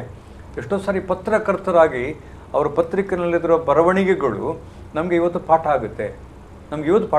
ಅದರಲ್ಲೂ ಬಹಳ ಮುಖ್ಯವಾಗಿ ಪೊಲಿಟಿಕಲ್ ಸೈನ್ಸ್ ವಿದ್ಯಾರ್ಥಿಯಾದ ನನಗೆ ಅವರ ಪತ್ರಿಕೆಯ ಬರಹಗಳು ಬಹಳ ಮುಖ್ಯ ಆಗುತ್ತೆ. ಮತ್ತು ಶೈಲಿ, ಯಾರು ಓದಿದ್ರೂ ಕೂಡ ಆ ಪತ್ರಿಕೆ ಅವ್ರು ಬರೀತಿದ್ದಂಥ ಶೈಲಿ ಇದೆಯಲ್ಲ, ಯಾರು ಓದಿದ್ರೂ ಕೂಡ ಅವರ ಬರವಣಿಗೆಯ ನಂತರ ಒಂದಷ್ಟು ಅದಕ್ಕೆ ಟೀಕೆ ಮಾಡುವ ರೀತಿ ಬರೆಯೋದೊಂದು ಆ ಶೈಲಿ ಇದೆಯಲ್ಲ, ಅದು ಬಹಳ ಪ್ರಮುಖ ಆಗುತ್ತೆ. ಸುಮಾರು ಕಲೀಲಿಕ್ಕಿದೆ ನಮಗೆ ಇವತ್ತು ಅವರ ಬಗ್ಗೆ, ಅವರ ಬಗ್ಗೆ ಮಾತಾಡ್ತಾ ಹೋದಾಗ. ಅಲ್ಲ, ನಾವಿಷ್ಟು ಹೊತ್ತು ಕೂಡ ಅಂದರೆ ಅವರ ಸಾಧನೆ, ಅವರ ಕೆಲಸಗಳು ಒಂದು ನೆನಪಿಸಿಕೊಳ್ಳುವಂಥದ್ದು ಕೆಲಸವನ್ನು ಮಾಡ್ತಾ ಇದ್ದೇವೆ. ಆದರೂ ಅಂದರೆ ಟೀಕೆಗೆ ಹೊರತಾದ ವ್ಯಕ್ತಿ ಇವರಾಗಿದ್ದರಾ ಅನ್ನುವಂಥ ಪ್ರಶ್ನೆ ಬರ್ತದೆ. ನೀವು ಯಾವ ನೆಲೆಯಿಂದ ಅವ್ರನ್ನ ಟೀಕೆ ಮಾಡ್ತೀರಿ ಅನ್ನೋದ್ರ ಮೇಲೆ ನಿಂತೋಗುತ್ತೆ. ನೀವು ಈ ದೇಶದಲ್ಲಿ ನಮಗೆ ನ್ಯೂಕ್ಲಿಯರ್ ಬೇಡ, ಪೋಖ್ರಾನ್ ಬೇಡದಿತ್ತು. ಈ ದೇಶದಲ್ಲಿ ನಮಗೆ ಒಂದು ಒಂದು ಕಾನೂನು ಬೇಡ ಇತ್ತು, ನಮಗೆ ಫೋಟೋ ಬೇಡದಿತ್ತು. ಪಾರ್ಲಿಮೆಂಟ್ ಅಟ್ಯಾಕ್ ಆಯಿತು. ಪಾರ್ಲಿಮೆಂಟ್ ಅಟ್ಯಾಕ್ ಆದಾಗ ನಾವೊಂದು ಇಡೀ ಇದನ್ನು ಈ ಭಯೋತ್ಪಾದನೆಗೆ ನಿಲ್ಲಿಸ್ಲಿಕ್ಕೆ ಒಂದು ಫೋಟೋ ತೊಗೊಂಡು ಬಂದ್ವಿ ನಾವು, ಒಂದು ಕಾಯ್ದೆ ತೊಗೊಂಡು ಬಂದ್ವಿ ನಾವು, ನಿಮಗೆ ಗೊತ್ತಿರಬೇಕದು. ಅದೆಲ್ಲ ಬೇಡ ಅಂತ ನೀವು ಯಾವ ದೃಷ್ಟಿಕೋನದಿಂದ ನೋಡಿ ಅವ್ರನ್ನ ಟೀಕೆ ಮಾಡ್ತೀರಿ ಅನ್ನೋದ್ರ ಮೇಲೆ ಅದಾಗತ್ತೆ. ಅವರೊಬ್ಬರು ಸಮಗ್ರ ನಾಯಕರು, ದೇಶದ ಬಗ್ಗೆ ಚಿಂತೆ ಮಾಡಿದ್ರು, ದೇಶದ ಅಭಿವೃದ್ಧಿ ಬಗ್ಗೆ ಚಿಂತೆ ಮಾಡಿದ್ರು, ಎಲ್ಲ ಸಮುದಾಯದ ಬಗ್ಗೆ ಚಿಂತೆ ಮಾಡಿದ್ರು. ಈ ದೇಶದ ಫೌಂಡೇಶನ್ಸ್ ಅಂತ ನಾವೇನು ಕರಿತೀವಿ, ಜಾತ್ಯತೀತತೆ, ಪ್ರಜಾಪ್ರಭುತ್ವ ಅಂತ ಏನು ಕರಿತೀವಿ, ಅದ್ರ ಬಗ್ಗೆ ನೀವು ಮಾತಾಡ್ತೀರಿ ಅಂತಂದರೆ ನನಗೆ ಅವರನ್ನು ಟೀಕೆ ಮಾಡಲಿಕ್ಕೆ ನನ್ನ ಹತ್ರ ಪದ ಇಲ್ಲ. ಆದರೆ ನೀವು ಅವ್ರನ್ನ ಭಾಳ ಸಂಕುಚಿತ ಮನೋಭಾವನೆಯನ್ನು ನೋಡಿಬಿಟ್ರೆ ಪ್ರಾಬ್ಲಮ್ ಆಗುತ್ತೆ. ನಾನು ಅದಕ್ಕೆ ಹೇಳಿದೆ, ನೀವು ಪ್ರಧಾನಮಂತ್ರಿ ಆದಮೇಲೆ ನೀವು ಕಂಡುಕೊಂಡ ರೀತಿ ಇದು ಬಹಳ ವಿಶೇಷವಾದದ್ದು. ನಾನು ಬೆಳಗ್ಗೆ ನಮ್ಮ ಒಂದು ಟಿ ವಿನಲ್ಲಿ ನೋಡ್ತಾ ಇದ್ದೆ, ನಮ್ಮ ಹಿರಿಯರಾದ ಶಂಕರಮೂರ್ತಿಯವರೊಂದು ಮಾತಾಡ್ತಾ ಇದ್ರು, ಶಂಕರಮೂರ್ತಿಯವರು ಮಾತಾಡ್ತಾ ಇದ್ರು, ಒಂದು ಮಗು ತೀರ್ಕೊಂಡ್ಬಿಡುತ್ತೆ, ಪತ್ರ ಬರೆದು ಆತ್ಮಹತ್ಯೆ ಮಾಡ್ಕೊಳುತ್ತೆ. ಆ ಮಗುವನ್ನು ನೋಡ್ಲಿಕ್ಕೋಸ್ಕರ, ಅವ್ರ ಪೇರೆಂಟ್ಸನ್ನು ನೋಡ್ಲಿಕ್ಕೋಸ್ಕರ ಅವರು ಡೆಲ್ಲಿಯಿಂದ ಕರ್ನಾಟಕಕ್ಕೆ ಬರ್ತಾರೆ ಅಂತ ಹೇಳ್ಕೊಂಡು ಭಾಳ ಅದನ್ನು ನೆನೆಸ್ಕೋತಾ ಇದ್ರು. ಅವರು ಹಿರಿಯ ರಾಜಕಾರಣಿ, ಅವರು ನೆನೆಸ್ಕೋತಾ ಇದ್ರು. ನನಗದು ಅವರಲ್ಲಿದ್ದ ಮಾನವೀಯ ಗುಣಗಳು ಬಹಳ ಇತ್ತು. ಅದು ಒಂದು ಇನ್ಸಿಡೆಂಟ್, ಕರ್ನಾಟಕಕ್ಕೆ ಸಂಬಂಧಪಟ್ಟಾಗೆ ಒಂದು ಇನ್ಸಿಡೆಂಟ್. ಇವತ್ತು ನಮ್ಮ ಸ್ಥಳೀಯ ಪತ್ರಿಕೆಗಳನ್ನು ನೋಡ್ತಾ ಇದ್ದೆ, ನಾನು ಉದಯವಾಣಿ ನೋಡ್ತಾ ಇದ್ದೆ, ಬೇರೆ ಪತ್ರಿಕೆಗಳನ್ನು ನೋಡ್ತಾ ಇದ್ದೆ. ಇಲ್ಲಿ ನಮ್ಮ ಸಂಸ್ಥೆ ಕಟ್ಟದಂಥ ಬಹಳ ದೊಡ್ಡ ದೊಡ್ಡ ವ್ಯಕ್ತಿಗಳು, KS ಹೆಗ್ಡೆ ಅವರ ಮಗ, ಅವರ ಒಂದು ಪದಗಳು, ನಮ್ಮ ಯನಪೋಯ ವಿನಯ ಹೆಗ್ಡೆ ಅವರು, ಯನಪೋಯ ಅವರು, ನಮ್ಮ ಶಾಸಕರು ಎಲ್ಲ ಪಕ್ಷ ಭೇದ ಮರೆತು ಅವರ ಬಗ್ಗೆ ಮಾತಾಡಿದ್ದು ನೋಡಿದ್ರೆ ಇವರಿಗೆ ದಕ್ಷಿಣ ಕನ್ನಡದ ಬಗ್ಗೆ, ದಕ್ಷಿಣ ಕನ್ನಡದಲ್ಲಿ ಇವರನ್ನು ನಾವು ಸ್ವೀಕರಿಸಿದ ರೀತಿ ಬಹಳ ದೊಡ್ಡದಿತ್ತು. ಓಕೆ, ನಾವು ದಕ್ಷಿಣ ಕನ್ನಡಕ್ಕೆ ಬರೋದಾದ್ರೆ, ನೀವು ದಕ್ಷಿಣ ಕನ್ನಡ ಅಂದರೆ ನೀವು ಇಲ್ಲಿ ಇದ್ದ ಹಾಗೆ ಅವರು ಬಹಳಷ್ಟು ಸಾರಿ ಬಂದಿರಬಹುದು, ಅಥವಾ ಅವರ ಭಾಷಣಗಳನ್ನು ನೀವು ಕೇಳಿರುವ ಸಾಧ್ಯತೆ ಇದೆಯಾ? ಹೇಗೆ? ಅವರ ಭಾಷಣವನ್ನು ಕೇಳುವ ಭಾಗ್ಯ ನನಗೆ ಸಿಕ್ಕಲಿಲ್ಲ. ಆದರೆ ಅವರ ಭಾಷಣದ ಬಗ್ಗೆ ನಂತರ ಬಂದ ಪ್ರತಿಕ್ರಿಯೆಗಳನ್ನು ನಾನು ಕೇಳಿದ್ದೇನೆ. ತುಂಬ ಹಿರಿಯ ರಾಜಕಾರಣಿಗಳು, ಈ ಭಾಗದ ರಾಜಕಾರಣಿಗಳು ಅವ್ರನ್ನೆಲ್ಲ ಮೆಚ್ಚಿಕೊಂಡ್ರು, ಪಕ್ಷ ಭೇದ ಮರೆತು ಅವರನ್ನು ಮೆಚ್ಚಿಕೊಂಡಿದ್ರು. ಅದು ನನಗೆ ಭಾಳ ಇಷ್ಟ. ಯಾಕೆಂತಂದರೆ ನಾನು ಮಾತನಾಡುವ ಹಿನ್ನೆಲೆಯಲ್ಲಿ ಅದು ಭಾಳ ಮುಖ್ಯ ಆಗಿ ನನಗೆ ಕೆಲಸ ಮಾಡುತ್ತೆ. ನಮ್ಮ ಹಿರಿಯರಾದ ಜನಾರ್ದನ್ ಪೂಜಾರಿ ಅವರು ಇರ್ಬೋದು, ಸಂಸ್ಥೆ ಕಟ್ಟದಂಥ ಬಹಳ ದೊಡ್ಡ ವ್ಯಕ್ತಿಗಳಿರ್ಬೋದು, ನಮ್ಮ ಇವತ್ತಿನ ಎಲ್ಲ ಯುವ ರಾಜಕೀಯ ನಾಯಕರುಗಳಿರ್ಬೋದು, ಅವರೆಲ್ಲರೂ ಕೂಡ ವಾಜಪೇಯಿ ಅವ್ರನ್ನ ಕಂಡಾಗ ಬರೀ ಅವ್ರಿಗೆ ಒಂದು ಗೌರವ ಮಾತ್ರ ಕೊಟ್ಟದ್ದಲ್ಲ, ಒಂದು ಭಯ ಭಕ್ತಿ ಇದ್ದದನ್ನು ನಾನು ಕಾಣ್ತೇನೆ ಅವರಲ್ಲಿ. ಯಾಕೆಂತಂದರೆ ಈ ವಾಸ್ ಬೇಸಿಕಲಿ ವಾಕಿಂಗ್ ಎನ್ಸೈಕ್ಲೋಪೀಡಿಯಾ. ಅಷ್ಟು ಈ ದೇಶದ ಪರಿಚಯ ಇತ್ತು ಅವರಿಗೆ. ಎಲ್ಲರೂ ಯಾಕೆ ಹೆದರ್ಕೋತಾ ಇದ್ರು ಅಂತಂದರೆ, ಈ ದೇಶದ ಎಲ್ಲ ಸಮಸ್ಯೆಗಳ ಪರಿಚಯ ಇತ್ತು. ಅವ್ರನ್ನ ಸುಲಭವಾಗಿ ಯಾರು ಚೀಟ್ ಮಾಡೋಕ್ಕೆ ಆಗಿರಲಿಲ್ಲ. ಯಾಕಂದರೆ ಅದು ಗೊತ್ತಿತ್ತು ಅವ್ರಿಗೆ. ಅವರು ಖುದ್ದಾಗಿ ಸಮಸ್ಯೆಗಳನ್ನು ತಿಳ್ಕೊಂಡವರಾಗಿದ್ದರು. ಹಾಗಾಗಿ ಬಹಳ ಪ್ರಬುದ್ಧತೆಯಿಂದ ಮಾತಾಡ್ತಾ ಇದ್ರು. ಈ ಪ್ರಬುದ್ಧತೆಯೇ ಅವರನ್ನು ಬಹಳ ದೊಡ್ಡ ಜನನಾಯಕರನ್ನಾಗಿ ಮಾಡಿತ್ತು. ಈ ಸಂದರ್ಭದಲ್ಲಿ ನೆನಪಿಸಿಕೊಳ್ಳಿಕ್ಕೆ ಇಷ್ಟಪಡ್ತಾ ಇರೋದು ಅಂದರೆ, ನೀವು ಜನಾರ್ದನ್ ಪೂಜಾರಿ ಅವರನ್ನು ನೆನಪು ಮಾಡ್ಕೊಂಡ್ರಿ. ಜನಾರ್ದನ್ ಪೂಜಾರಿಯವರು ಹೇಳಿರೋ ಮಾತು ಅಂದರೆ, ರಾಜ್ಯಸಭೆಯಲ್ಲಿ ಅಟಲ್ ಬಿಹಾರಿ ವಾಜಪೇಯಿ ಕೂಡ ಇದ್ದರು, ಇವರು ಕೂಡ ಇದ್ದರು. ಇಬ್ಬರ ನಡುವೆ ಅಂದರೆ ಚರ್ಚೆಗಳು, ವಿಷಯದಲ್ಲಿ ಚರ್ಚೆಗಳು, ಮಾತುಕತೆಗಳು ಅಂದರೆ ಭಾಷೆ ನಡೀತಾ ಇತ್ತು. ಆದರೆ ಅದು ಟೀಕೆಗಳು ಕೂಡ ನಡೀತಾ ಇತ್ತು. ಅದೆಲ್ಲವೂ ಮುಗಿದ ಬಳಿಕ ಹೊರಗೆ ಬಂದಾಗ ಇವರು ಜನಾರ್ದನ ಪೂಜಾರಿಯವರ ಹತ್ತಿರಕ್ಕೆ ಹೋಗಿ ಅಪ್ಪಿಕೊಂಡು, ಅದು ಅಲ್ಲಿಯೇ ಇಲ್ಲಿ ಬಿಟ್ಟು ಬಿಡಿ ಅನ್ನುವಂಥ ಮಾತನ್ನು ಇವರು ಖುದ್ದಾಗಿ ಹೇಳ್ತಾ ಇದ್ರು ಅನ್ನುವಂಥದ್ದು ಜನಾರ್ದನ ಪೂಜಾರಿ ತಮ್ಮ ಪುಸ್ತಕದಲ್ಲಿ, ಅದು ಅವರ ಆತ್ಮಚರಿತ್ರೆಯಲ್ಲಿ ಬರ್ಕೊಂಡಿದ್ದಾರೆ. ಸೊ ಅಂತ ನಿಮಗೆ ಇನ್ನೂ ಹೇಳ್ತೀನಿ, ನಮ್ಮ ಪಾರ್ಲಿಮೆಂಟ್ನಲ್ಲಿ ಆಗುವ ಚರ್ಚೆ ದೇಶಕ್ಕಾಗುವ ಚರ್ಚೆ. ಅದು ಯಾರನ್ನೇ ಟೀಕೆ ಮಾಡಲಿಕ್ಕೋಸ್ಕರ, ಒಬ್ಬ ಎಕ್ಸ್ ವ್ಯಕ್ತಿಯನ್ನು ಟೀಕೆ ಮಾಡೋಕ್ಕೋಸ್ಕರ, ಒಂದು ಎಕ್ಸ್ ಪಾಲಿಸಿಯನ್ನು ಟೀಕೆ ಮಾಡೋಕ್ಕೋಸ್ಕರ ನಡೆಯುವ ಕೆಲಸ ಅಲ್ಲ ಅದು ಈ ದೇಶದ ಸಂಸತ್ತು. ನಾವು ಅದನ್ನು ಬಹಳ ದೊಡ್ಡ ದೇವಸ್ಥಾನಕ್ಕೆ, ಚರ್ಚ್ಗೆ, ಮಾಸ್ಕ್ಗೆ ಹೋಲಿಸಬಹುದಂತ ಒಂದು ಬಹಳ ದೊಡ್ಡ ವ್ಯವಸ್ಥೆ ಅದು. ಅಲ್ಲಿ ದೇಶದ ಭವಿಷ್ಯ ನಿರ್ಧಾರ ಆಗುವಂಥ ಕೆಲಸ. ಹಾಗಾಗಿ ಒಂದು ಪಾಲಿಸಿಗೆ, ಒಂದು ದೇಶದ ಪಕ್ಷ ಒಂದು ಸರ್ಕಾರ ತಗೊಂಡ ಕ್ರಮಕ್ಕೆ ಟೀಕೆಗಳು ವ್ಯಕ್ತ ಆಗೋದು ಸಾಮಾನ್ಯ. ಆಗಲೇಬೇಕು. ಆಗಲೇ ಪ್ರಜಾಪ್ರಭುತ್ವ ಸ್ಟ್ರಾಂಗ್ ಆಗೋದು. ಆದರೆ ಇತ್ತೀಚಿನ ದಿವಸಗಳಲ್ಲಿ ಅಂತಹ ಒಂದು ಪ್ರತಿಕ್ರಿಯೆಗಳು ಕಡಿಮೆ ಆಗ್ತಾ ಇರೋದು ನಮಗೆ ಆತಂಕ ತಂದಂಥ ವಿಷಯ. ನೀವು ಹೇಳಿದಾಗೆ ಚರ್ಚೆ ಆಯಿತು, ಹೊರಗಡೆ ಬಂದಾಗ ದೇಶವನ್ನು ಗಮನದಲ್ಲಿಟ್ಟುಕೊಂಡು ಅದನ್ನೆಲ್ಲ ಮರೆತುಕೊಂಡು ಮತ್ತೆ ಸ್ನೇಹಿತರಾಗಿರ್ತಾರಲ್ಲ, ಅದು ಬಹಳ ದೊಡ್ಡ ವಿಷಯ ಅಂತ ನನಗೆ ಅನ್ನಿಸ್ತದೆ. ಅದು ವಾಜಪೇಯಿ ಅವರಲ್ಲಿ ನಾವು ಕಂಡಿದ್ದೇವೆ ಮತ್ತು ನಮಗದು ಮಾದರಿ ಅಂತ ನನಗನ್ನಿಸ್ತದೆ. ನಾವು ಉಳಿದ ಪ್ರಧಾನಿಗಳಿಗೆ ಹೋಲಿಸಿದರೆ, ಅಂದರೆ ನಮ್ಮಲ್ಲಿ ಪ್ರಧಾನಿಗಳ ಪಟ್ಟಿಯಲ್ಲಿ ದೊಡ್ಡ ದೊಡ್ಡ ಸಾಧನೆ ಮಾಡಿದವರು ಅಥವಾ ಹೆಸರನ್ನು ತಮ್ಮ ಅಜರಾಮರಗೊಳಿಸಿದ ಬಹಳಷ್ಟು ಪ್ರಧಾನಿ ಇದ್ದಾರೆ. ಸೊ ಅವರನ್ನು ನಾವು ಗಮನದಲ್ಲಿ ಇಟ್ಟುಕೊಂಡ್ರೆ ಇವರನ್ನು ಹೇಗೆ ಕಂಪೇರ್ ಮಾಡಲಿಕ್ಕೆ ಸಾಧ್ಯ ಇದೆಯಾ ಅಂತ, ಸೊ ಅಥವಾ ಯಾರೊಂದಿಗೆ ಏನಾದರೂ ಕಂಪೇರ್ ಮಾಡಬಹುದಾ ಅಂತ? ಅದು ತಪ್ಪಾಗಿ ಹೋಗ್ಬಿಡ್ತದೆ. ಯಾಕೆಂದರೆ ಈ ದೇಶಕ್ಕೆ ಪ್ರತಿಯೊಬ್ಬ ಪ್ರಧಾನಿಯು ಭಾಳ ವಿಶೇಷವಾದ ಕೊಡುಗೆ ಕೊಟ್ಟಿದ್ದಾರೆ. ಹಾಗೆ ಕೊಡುಗೆ ಕೊಡದೇ ಇದ್ದರೆ ಈ ದೇಶ ಯಾವತ್ತೂ ನಾಶ ಆಗಿ ಹೋಗ್ಬಿಡ್ತಾ ಇತ್ತು. ಕಂಪೇರ್ ಮಾಡೋದು ಬೇಡ. ಆ ಸಂದರ್ಭದಲ್ಲಿ ವಾಜಪೇಯಿ ಅವರ ಸಂದರ್ಭದಲ್ಲಿದ್ದಂಥ ರಾಜಕಾರಣ ಮತ್ತು ಸಂದಿಗ್ಧ ಪರಿಸ್ಥಿತಿ, ಅವುಗಳಲ್ಲಿ ಅದನ್ನು ಹೇಗೆ ಅವರು ನಿಭಾಯಿಸಿದ್ರು ಅನ್ನುವುದು ಬಹಳ ಪ್ರಮುಖ ಆಗುತ್ತೆ ನಮಗೆ. ಪ್ರತಿಯೊಬ್ಬ ಪ್ರಧಾನಿಯು ಅದು 13 ದಿವಸದ ಇರ್ಬೋದು ಅಥವಾ 3 ದಿವಸದ ಪ್ರಧಾನಿ ಇರ್ಬೋದು, ಪ್ರತಿಯೊಬ್ಬ ಪ್ರಧಾನಿಯು ಆಯಾಯ ಸಂದರ್ಭಕ್ಕೆ ತಕ್ಕಂತೆ ತಮ್ಮ ಕಾರ್ಯಗಳನ್ನು ಬಹಳ ನಾಜೂಕಾಗಿ ನಿಭಾಯಿಸಿರುವುದರಿಂದಲೇ ಈ ದೇಶ ಇವತ್ತಿಗೂ ಹೀಗಿದೆ ಅಂತ ಬಹಳ ಸಂತೋಷದಿಂದ ಹೇಳ್ತೀನಿ ನಾನು. ಅದು ಹೀಗೆ ಇರಬೇಕು ಅಂತಲ್ಲ, ಭಾಳ ಚೆನ್ನಾಗಿದೆ. ನಮಗೆ ಭಾಳ ಕಡಿಮೆ ಅವಧಿಯ ಪ್ರಧಾನಮಂತ್ರಿಗಳಿದ್ರು, ಚಂದ್ರಶೇಖರ್ ಅಂತವ್ರಿದ್ರು. ನಿಮಗೆ ಗೊತ್ತಿರಬೇಕು, ಭಾಳ ದೊಡ್ಡ ಅವರೇನು ಕಡಿಮೆ ಅವಧಿಗಿದ್ರು, ಹಾಗಾಗಿ ಚೆನ್ನಾಗಿ ಮಾಡಿಲ್ಲ ಅಂತ ನಾನು ಹೇಳಲ್ಲ. ಬಟ್ ಆ ಸಂದರ್ಭಕ್ಕೆ, ರಾಜಕೀಯ ಸಂದರ್ಭಕ್ಕೆ ಅವರು ಕೈಗೊಂಡಂಥ ಕಾರ್ಯಗಳು, ನಮ್ಮ ಕರ್ನಾಟಕದವರೇ ಪ್ರಧಾನಮಂತ್ರಿ ಆಗಿದ್ರು, HD ದೇವೇಗೌಡರು.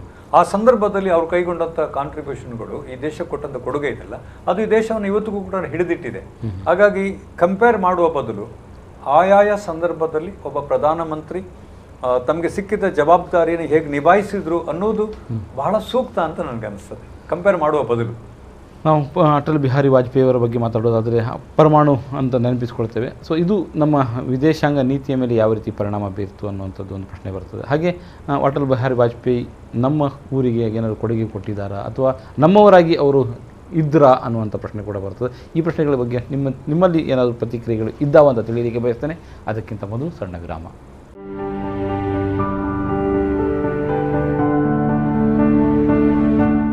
ಅಟಲ್ ಒಂದು ನೆನಪು, ಹೌದು. ಅವರು ಈ ಸಂದರ್ಭದಲ್ಲಿ ಅವರನ್ನು ನಾವು ನೆನಪಿಸಿಕೊಳ್ಳಲೇಬೇಕಾಗಿದೆ. ಅವರ ನೆನಪು ಒಂದಿಷ್ಟು, ಅವರ ಜೊತೆ ಅವರ ಬಗ್ಗೆ ಒಂದಿಷ್ಟು ಮಾತುಗಳನ್ನು ಆಡಬೇಕಾಗಿದೆ. ಪ್ರೊಫೆಸರ್ PL ಧರ್ಮರವರು ನಮ್ಮ ಜೊತೆಲಿದ್ದಾರೆ.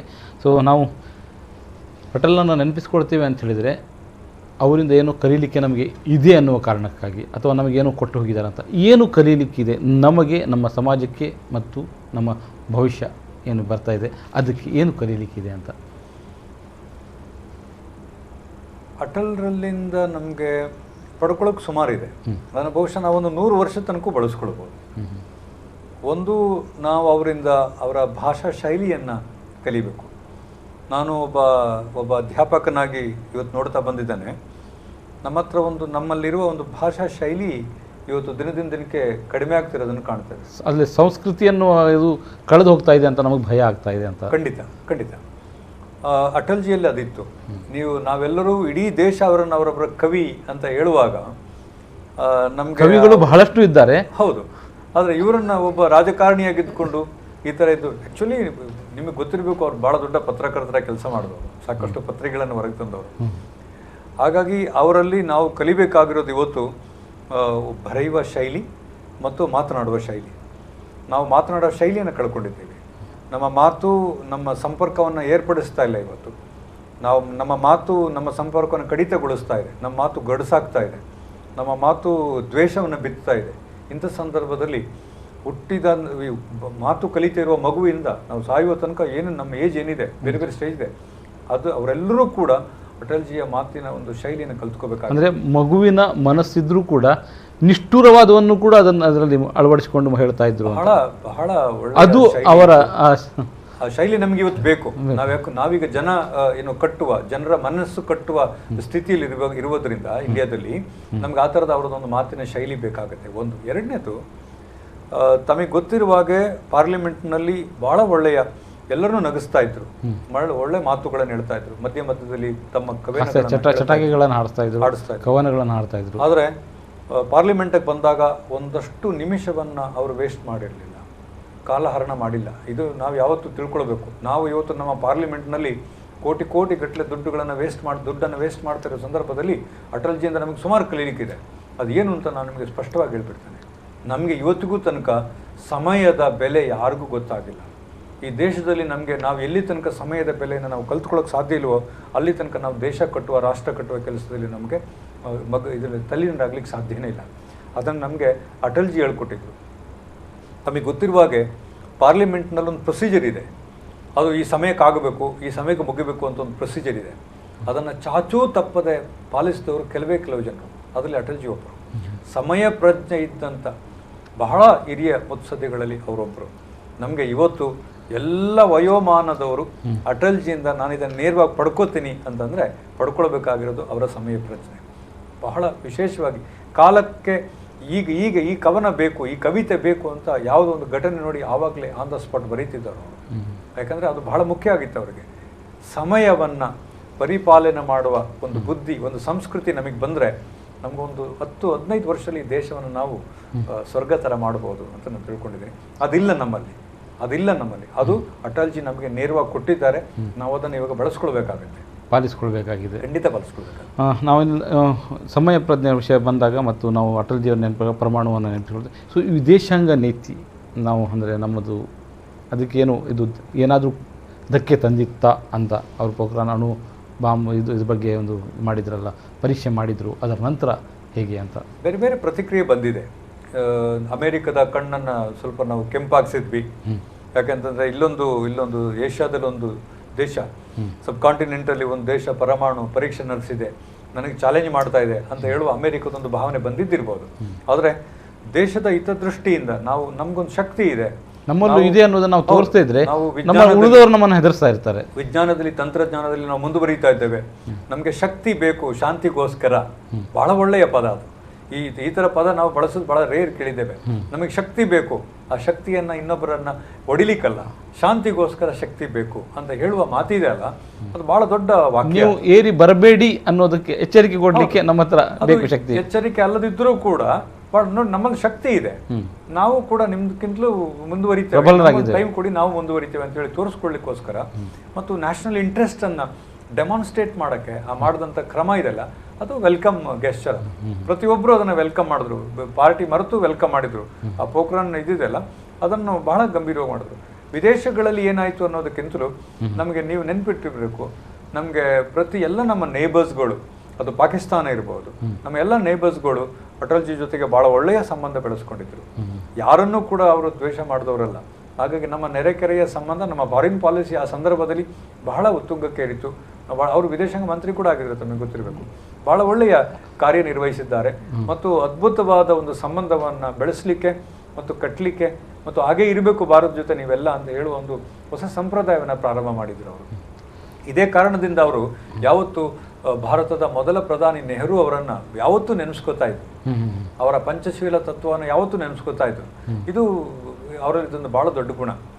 ಒಳ್ಳೆ ವಿಷಯ ಬಂದಾಗ, ರಾಷ್ಟ್ರದ ವಿಷಯ ಬಂದಾಗ, ದೇಶದ ವಿಷಯ ಬಂದಾಗ, ದೇಶ ಕಟ್ಟುವ ವಿಷಯ ಬಂದಾಗ ಪಾರ್ಟಿ ಮರೆತು ಅವರು ನಾಯಕರುಗಳನ್ನು ನೆನೆಸ್ಕೋತಾ ಇದ್ರು. ಅದರಲ್ಲಿ ಒಬ್ಬ ನಾಯಕ ಅವರು ನೆನೆಸ್ಕೊಂಡವ್ರು ಯಾವತ್ತೂ ಕೂಡ ನೆಹರು ಆ ಫಾರಿನ್ ಪಾಲಿಸಿಯನ್ನು ಬಹಳ ವಿಶೇಷವಾಗಿ ಒಪ್ಕೋತಾ ಇದ್ರು.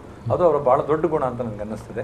ಮತ್ತು ಈ ಅಂದರೆ ವಿರೋಧ ಪಕ್ಷದವರು ಅಥವಾ ನಮ್ಮ ಎದುರಾಳಿಗಳು ಎಂಬ ಕಾರಣಕ್ಕಾಗಿ ನಿರ್ಲಕ್ಷಿಸಿ ಬಿಡುವಂಥದ್ದು ಅವರ ಗುಣ ಆಗಿರಲಿಲ್ಲ. ಖಂಡಿತ ಅಲ್ಲ. ರಾಷ್ಟ್ರದ ವಿಷಯ ಬಂದಾಗ ಅದನ್ನೆಲ್ಲ ಮರೆತು ಅವರು ಅಪ್ರಿಷಿಯೇಟ್ ಮಾಡಿದ್ದಾರೆ ಮತ್ತು ಅದನ್ನು ಪ್ರಸ್ತಾಪ ಮಾಡಿದ್ದಾರೆ ಪಾರ್ಲಿಮೆಂಟ್ನಲ್ಲಿ. ಬಹಳ ದೊಡ್ಡ ವಿಷಯ ಅದು ಅಂತ ನನಗೆ ಅನ್ನಿಸ್ತದೆ. ನಾವು ಇಲ್ಲಿಗೆ ಬಂದಾಗ ನಮ್ಮ ಕರಾವಳಿ ದಕ್ಷಿಣ ಕನ್ನಡ ಜಿಲ್ಲೆ, ಸೊ ಏನು ಅನ್ನಿಸ್ತದೆ ಅಂದರೆ ನಾವು ಅವರನ್ನು ಯಾವ ರೀತಿ ನೆನಪಿಸ್ಕೊಳ್ಬೇಕು ಅಂತ? ನನಗೆ ಗೊತ್ತಿಲ್ಲದ ಕೆಲವು ವಿಷಯಗಳು ನಾನು ಮಾಧ್ಯಮದಲ್ಲಿ ಕಂಡು ತಿಳ್ಕೊಂಡೆ. ಮತ್ತೆ ಸ್ವಲ್ಪ ಕೆಲವು ವೆಬ್ಸೈಟ್ಸ್ಗಳನ್ನೆಲ್ಲ ನಾನು ಚೆಕ್ ಮಾಡ್ತಾ ಇದ್ದೆ. ನೋಡಿ, ಅವ್ರ ಜೊತೆಗೆ ಇದ್ದು ಅವರಿಗೆ ಅವರ ಅಡ್ವೈಸರ್ ಆಗಿ, ಅವರ ಎಕನಾಮಿಕ್ ಮತ್ತು ಮಿಲಿಟರಿ ಅಡ್ವೈಸರ್ ಆಗಿ ಕೆಲಸ ಮಾಡಿದವರು ನಮ್ಮ ಇಲ್ಲೇ ಉಪನ್ಯಾಸಕರಾಗಿದ್ದವರು, ನಮ್ಮ ಕೆನರಾ ಕಾಲೇಜಿನಲ್ಲಿ ಉಪನ್ಯಾಸಕರು ಡಾಕ್ಟರ್ ಜಗದೀಶ್ ಅಂತೇಳಿ ನಿಮಗೆ ಗೊತ್ತಿರಬೇಕು. ಮತ್ತು ಭಾಳ ವಿಶೇಷವಾದಂಥ ಒಬ್ಬರು ವ್ಯಕ್ತಿ. ಅವರ ಮಾತುಗಳನ್ನು ಕೇಳಿದಾಗ ಖುಷಿಯಾಗುತ್ತೆ ನಮಗೆ. ಯಾಕಂತಂದರೆ ಅವರು ಬೆನ್ನು ತಟ್ಟಿ ನೀವು ನನ್ನ ಜೊತೆಗಿರಿ, ನನ್ನ ಜೊತೆ ಕೆಲಸ ಮಾಡಿ ಅಂತ ಹೇಳ್ತಾ ಇಡೀ ದಕ್ಷಿಣ ಕನ್ನಡವನ್ನೇ ಒಟ್ಟಿಗೆ ಇಟ್ಕೊಂಡಿದ್ರು ಅಂತ ನನಗೆ, ಕರ್ನಾಟಕವನ್ನೇ ಒಟ್ಟಿಗೆ ಇಟ್ಕೊಂಡಿದ್ರು ಅಂತ ನನಗೆ ಅನ್ನಿಸ್ತದೆ. ಕರ್ನಾಟಕದ ಜನತೆನೇ ಇಷ್ಟಪಟ್ಟಿದ್ರು, ಕರ್ನಾಟಕಕ್ಕೆ ಆಗಾಗ್ಗೆ ಬಂದವರು ಅವರು. ಅದು ನಮ್ಮ ಹಿರಿಯ ರಾಜಕಾರಣಿ ಶ್ರೀ ದೇವೇಗೌಡರ ಜೊತೆಗೆ ಆಗಿದ್ದಿರ್ಬೋದು, ಎಲ್ಲ ಹಿರಿಯ ರಾಜಕಾರಣಿಗಳ ಜೊತೆಗೆ ಒಳ್ಳೆ ಸಂಬಂಧವನ್ನು ಬಿಟ್ಕೊಂಡಿದ್ರು. ಕರ್ನಾಟಕ ಅವರಿಗೆ ಭಾರತವೇ ಆಗಿತ್ತು.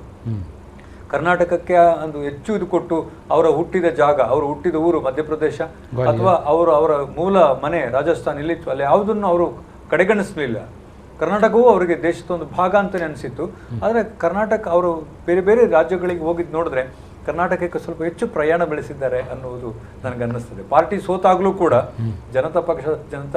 ಭಾರತೀಯ ಜನತಾ ಪಕ್ಷ ಸೋತಾಗಲೂ ಕೂಡ ಅವರು ಇಲ್ಲಿ ಬಂದು ವಿಸಿಟ್ ಮಾಡಿ ಎಲ್ಲರಿಗೂ ಬೆಂಬಲ ಕೊಟ್ಟಿದ್ರು ಅಂತ ಪಾರ್ಟಿ ಇವತ್ತು ನೆನೆಸ್ಕೊಳ್ತಾ ಇದೆ. ಕೆಲವು ಪಾರ್ಟಿಗಳು ನೆನೆಸ್ಕೊಳ್ತಾರೆ. ಇವರು ಪಾರ್ಟಿಯವರು ಹತಾಶರಾಗಿದ್ದರು, ಆದರೆ ಇವರು ತಮ್ಮ ವಿಶ್ವಾಸವನ್ನು ಕಂಡಿರಲಿಲ್ಲ. ಆಗ ಅವ್ರು ಬಂದಾಗಲೂ, ಹಾಗೆ ಪಾರ್ಟಿ ಕೆಲಸಕ್ಕೆ ಬಂದಾಗಲೂ ಅವರ ಪಾರ್ಟಿಯವರಲ್ಲದವರು ಕೂಡ ಅವರನ್ನ ಭೇಟಿ ಮಾಡಿ ಸಂತೋಷವನ್ನು ವ್ಯಕ್ತಪಡಿಸಿರೋದನ್ನು ನಾನು ಕೇಳಿದ್ದೇನೆ, ಅದನ್ನು ನಾನು ಗಮನಿಸಿದ್ದೇನೆ ಮತ್ತು ಎಲ್ಲೋ ಅದನ್ನು ಓದಿದ್ದೇನೆ. ಓಕೆ, ಪಿ ಎಲ್ ಧರ್ಮಾರವರೇ, ನೀವು ಇಷ್ಟೊತ್ತು ನಮ್ಮ ಜೊತೆ ಉಪಸ್ಥಿತರಿದ್ದಿರಿ. ಇಷ್ಟೊತ್ತು ನಮ್ಮ ಜೊತೆ ಅಂದರೆ ಅವರನ್ನು ಅಟಲ್ ಬಿಹಾರಿ ವಾಜಪೇಯಿ ಅವರನ್ನು ನೆನಪಿಸಿಕೊಳ್ಳುವ ಪ್ರಯತ್ನವನ್ನು ಮಾಡಿದಿರಿ. ಸೊ ಅವರ ರಾಜತಾಂತ್ರಿಕ ನೈಪುಣ್ಯತೆಯ ಬಗ್ಗೆ ಒಂದಿಷ್ಟು ಮಾತುಗಳನ್ನು ಆಡಿದಿರಿ. ಅದರ ಹೊರತಾಗಿ ಒಬ್ಬ ಮಾನವೀಯ ವ್ಯಕ್ತಿ ಅನ್ನುವುದನ್ನು ನಮ್ಮ ವೀಕ್ಷಕರಿಗೆ ತಿಳಿಸುವ ಪ್ರಯತ್ನವನ್ನು ಕೂಡ ಮಾಡಿದಿರಿ. ಸೊ ಅದಕ್ಕಾಗಿ ನಿಮಗೆ ಧನ್ಯವಾದ ಅರ್ಪಿಸ್ತಾ ಇದ್ದೇನೆ. ಸೊ ನಿಮ್ಮ ಸಮಯವನ್ನು ನಮಗಾಗಿ ಕಳೆದಿದ್ದೀರಿ ಮತ್ತು ವೀಕ್ಷಕರಿಗೆ ನಿಮ್ಮ ವಾಜಪೇಯಿ ಏನು ಎನ್ನುವುದನ್ನು ತಿಳಿಸುವ ಪ್ರಯತ್ನವನ್ನು ಕೂಡ ಮಾಡಿದ್ದೀರಿ. ಸೊ ಧನ್ಯವಾದಗಳು. ಸೊ ಇಲ್ಲಿಗೆ ನಮ್ಮ ಇವತ್ತಿನ ಈ ವಿಶೇಷ ಕಾರ್ಯಕ್ರಮ ಮುಕ್ತಾಯವಾಗ್ತದೆ. ನಿರಂತರ ಸುದ್ದಿ ಮಾಹಿತಿ ಹಾಗೂ ಮನೋರಂಜನೆಗಾಗಿ ನೋಡ್ತಾ ಇರಿ V4 ನ್ಯೂಸ್.